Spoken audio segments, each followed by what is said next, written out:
नमस्कार, मेरे ये YouTube channel E teaching Gurukul में आप सबका स्वागत है। Computer graphics programming in C language में मैं जो ब्रेसनम लाइन ड्राइंग एल्गोरिथम है उसका एक जनरलाइज कोड है सी लैंग्वेज में बताने जा रहा हूं। तो इसको लास्ट तक देखिएगा तो आपको समझ में आएगा। इससे पहले वाले वीडियो में मैंने ब्रेसनम का बेसिक कोड आपको बताया था।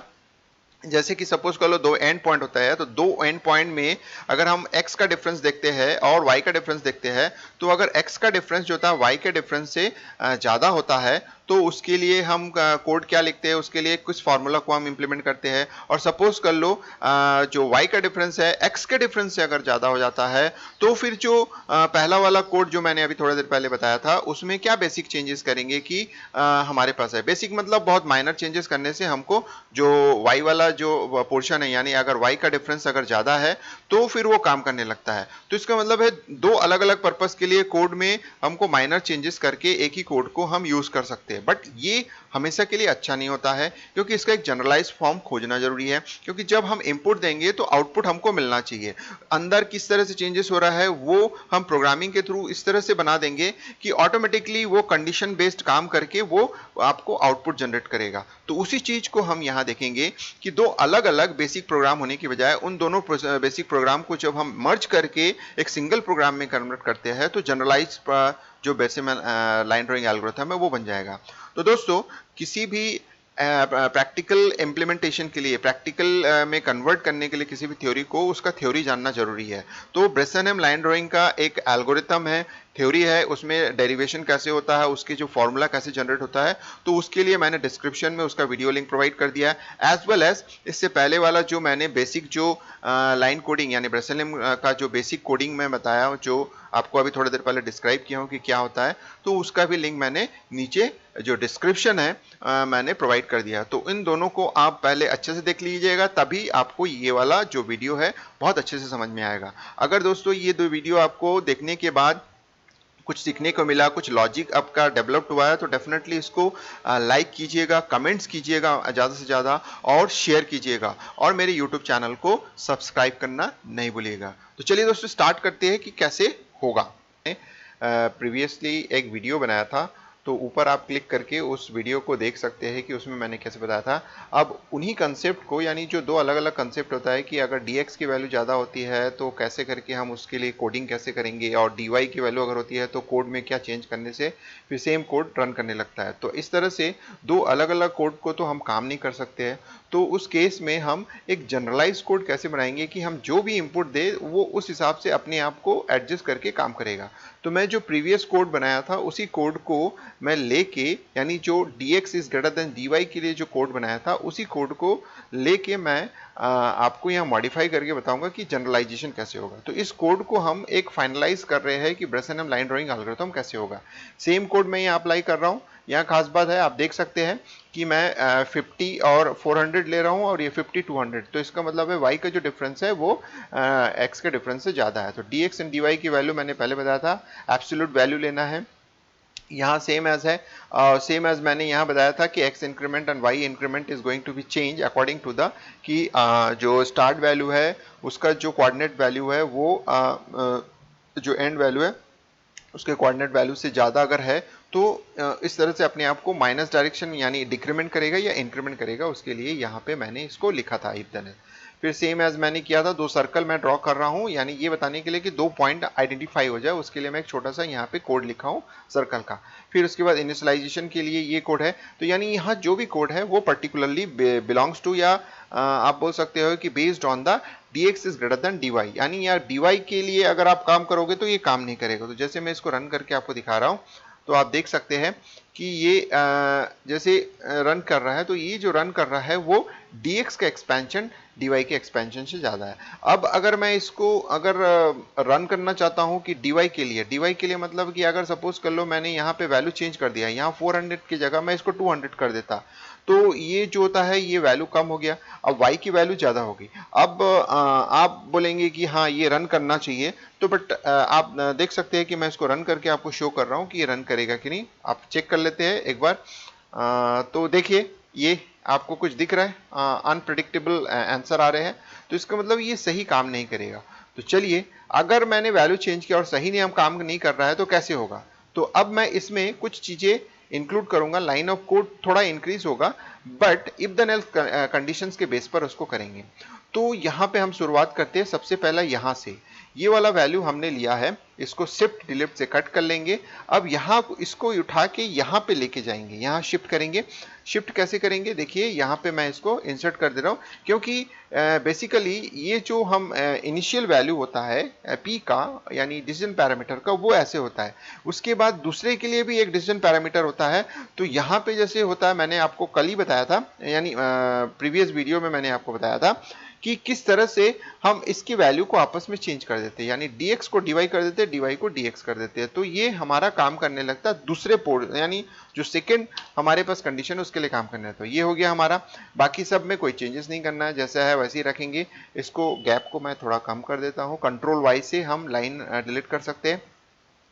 अब यहाँ आ जाते हैं, तो जनरली देखिए मैंने यहाँ पे x लिखा है। अब मैं इसको एक कंडीशन को बेस करके इसको लिखूंगा, dx is greater than dy अगर है तो ये काम करेगा, यानी x इंक्रीमेंट वाला काम करेगा। और इसको मैं कॉपी कर लेता हूँ एज इट इज, कॉपी करके कंट्रोल इंसर्ट से इसको कॉपी कर लेता हूँ, और फिर उसके बाद एल्स लगा के मैं इसको प्रिंट करूंगा। आप देखिए मैं इसको यूज करूंगा। अब इसकी जो वैल्यू है इसको मैं हटा देता हूँ, ये y कर देता हूँ y। यहाँ पे भी हमको y इंक्रीमेंट करना है, यानी ये जो होता है मतलब एक भी मिस्टेक्स नहीं होनी चाहिए। अब आते हैं यहाँ पे, मैंने आपको बताया था कि ये जो है ये पर्टिकुलरली x के लिए काम कर रहा है जिसमें dy होता है, लेकिन अगर y का एक्सपेंशन ज्यादा है तो यहाँ पर dy की जगह dx होगा।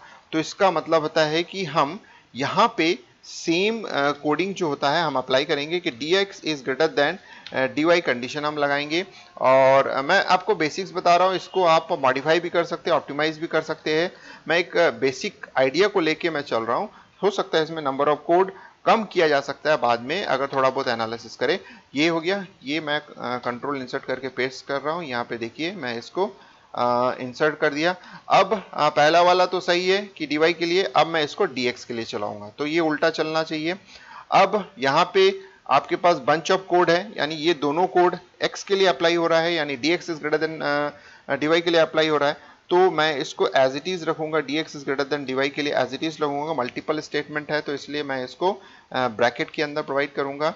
अब ये मैं हटा देता हूँ इसको, ये अब ये दोनों कोड को मैं काम करूंगा सेकेंड वाले पोर्शन के लिए, एल्स के लिए मैं इसको यूज करूंगा। क्यों? क्योंकि मुझे सेकेंड जो एल्स वाला पार्ट है, एल्स वाले पार्ट के लिए इसको अप्लाई करना है। सो देखिए मैं यहाँ पे, अब मैं यहाँ पे इसको x कर दूंगा, ये x कर दूंगा, ये x कर दूंगा, और ये x कर दूंगा, ये y कर दूंगा। तो जस्ट चेंज कर देना है हम लोगों को वैल्यू, जिससे कि ये हो गया। तो यानी जो चीजें रिक्वायर्ड है उस चीजों को मैं उन चीजों को यहाँ पे शामिल कर दिया। अब देखते हैं जो मैंने कोड लिखा था जो कि अनप्रेडिक्टेबल आंसर दे रहा था, ड्रॉ कर रहा था, अब उसको मैं रन कर पा रहा हूँ कि नहीं चेक कर लेते हैं। तो अगर रन हो रहा है तो देखिए अब प्रॉपरली रन हो रहा है, यानी अब कोई प्रॉब्लम नहीं है। तो चलिए अब सेम कोड, मैंने अब कोड को जनरलाइज कर दिया, यानी बहुत बेसिक चेंजेस, मैंने कुछ चीज़ों को ऐड करके मैंने इसको चेंज कर दिया है। इसको चाहे तो आप ऑप्टिमाइज कर सकते हैं, यानी नंबर ऑफ लाइन, ये अगर कहीं रिपीट दिख रहा है, बार बार एक ही चीज़ यूज हो रहा है तो उसको आप कम कर सकते हैं। बट सब कॉम्प्लेक्सिटी इज रिक्वायर्ड, यानी थोड़ा एनालिसिस करके कर सकते हैं। मैं उस पर नहीं ध्यान दे रहा हूँ, मेरा ये जनरलाइज हो गया है। अब मैं इसको सेकेंड जो वैल्यू है, देखिए मैं अब सेम कोड में कोई चेंजेस ना करके मैं सिर्फ ऊपर वैल्यू चेंज करता हूँ और इसको 200 करता हूँ। अब इसको सेव करता हूँ, ऑलवेज सेव कर लेना है, और फिर इसको रन करता हूँ। तो रन करने से हमको देखना है कि काम कर रहा है कि नहीं, पहले चेक करना है कि हमने जो चेंजेस किया वो काम कर रहा है कि नहीं। तो चलिए ये काम कर रहा है। अब मैं अपर राइट कॉर्नर से लोअर राइट कॉर्नर पे प्रिंट करने की सोचता हूँ। अपर राइट कॉर्नर मतलब होता है कि मैं इसको 400 कर देता हूँ, यानी ये अपर राइट हो गया। अब इसको 50 कर देता हूँ, ये लोअर राइट हो गया, या लोअर बॉटम हो गया, सॉरी लोअर राइट नहीं, लोअर बॉटम हो गया। अब इसको सेव करके अब देखते हैं कि ये काम कर रहा है कि नहीं।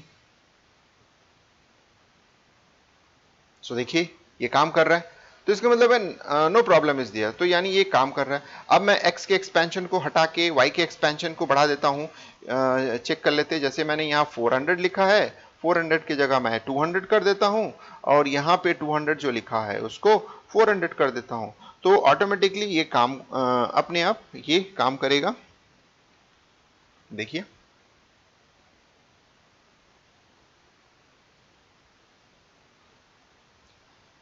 तो दोस्तों आपने देखा कि किस तरह से मैंने एक जनरलाइज ब्रेसनम लाइन और ड्राइंग एल्गोरिथम बना दिया है। मैंने बेसिक से स्टार्ट किया, डेल्टा एक्स की ग्रेटर देन डेल्टा वाई के लिए एक कोड बनाया, फिर उसी कोड को delta Y is greater than delta X के लिए चेंज करके बनाया। बट मेरे लिए प्रॉब्लम ये था कि दो अलग अलग पर्पस के लिए दो अलग अलग कोड काम करेगा तो कोई मतलब नहीं है, तो उन दोनों को मर्ज करके, दोनों के कंडीशंस को मर्ज करके हम एक जनरलाइज कोड कैसे बनाएं जिससे कि हमारा जो काम होता है सिर्फ इनपुट से मतलब रखता है, हम जो भी इनपुट देंगे उसके बाद वो जो होता है डायरेक्टली कन्वर्ट हो जाएगा, अपने आप वो एडजस्ट करके जो भी अकॉर्डिंग टू दैट वो काम करेगा।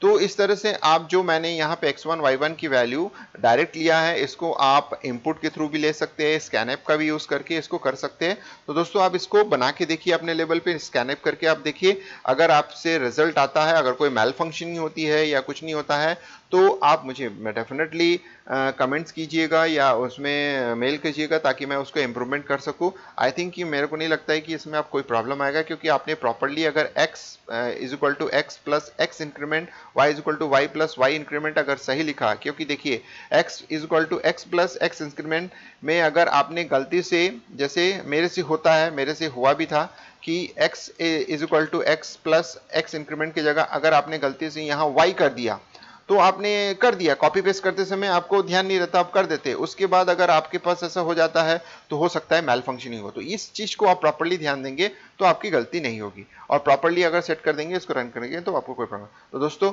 अगर ये वीडियो आपको पसंद आया, ये वीडियो मतलब ये प्रोग्रामिंग आपको अच्छा लगा तो लाइक कीजिएगा, कमेंट्स जरूर कीजिएगा और शेयर करना नहीं भूलिएगा। तो अगर आपको और हो सके तो इसको ज़्यादा से ज़्यादा लोगों तक पहुंचाने की कोशिश कीजिएगा और उन्हें बोलिएगा कि ये इस चैनल को वो सब्सक्राइब करें ताकि जो नए वीडियोस, इंटरेस्टिंग वीडियोस है उनके बारे में उनको